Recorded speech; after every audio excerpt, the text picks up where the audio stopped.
President Joe Biden and First Lady Jill Biden flew to Buffalo, New York today as that community mourns the victims of a mass shooting, which the president called domestic terrorism. In a speech this afternoon, the president urged Americans to defeat racism and promised evil will not win and hate will not prevail.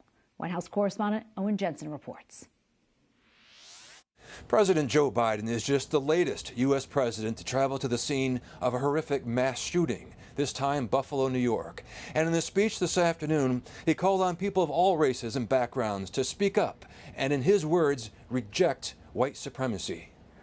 The president and first lady visit a memorial outside the supermarket where a gunman targeted black people on Saturday. And speaking at a nearby community center, the president choked up as he remembered the lives lost, including one father. Went to buy his 3-year-old son a birthday cake.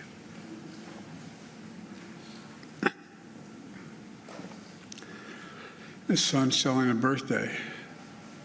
Ask him, where's daddy?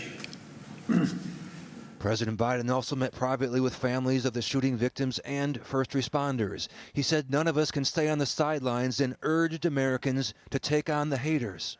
We have to refuse to live in a country where black people going about a weekly grocery shopping can be gunned down by weapons of war deployed in a racist cause.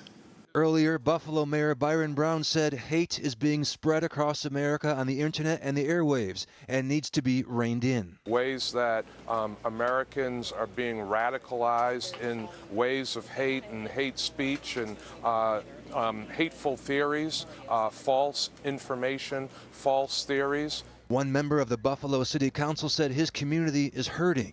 And we have our government and our elected officials and FBI and everyone else here to protect us, but we weren't protected on that day. Rasheed Wyatt believes what happened could have been averted, that signals were missed, and he says this is the fallout of it. As I look and hear about the families and how they've been affected, and hearing about the children that lost a grandmother, an uncle, a cousin, it really grieves my heart.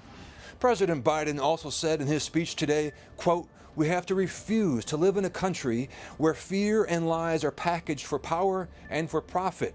He called the U.S. the most multiracial and most dynamic nation in the history of the world.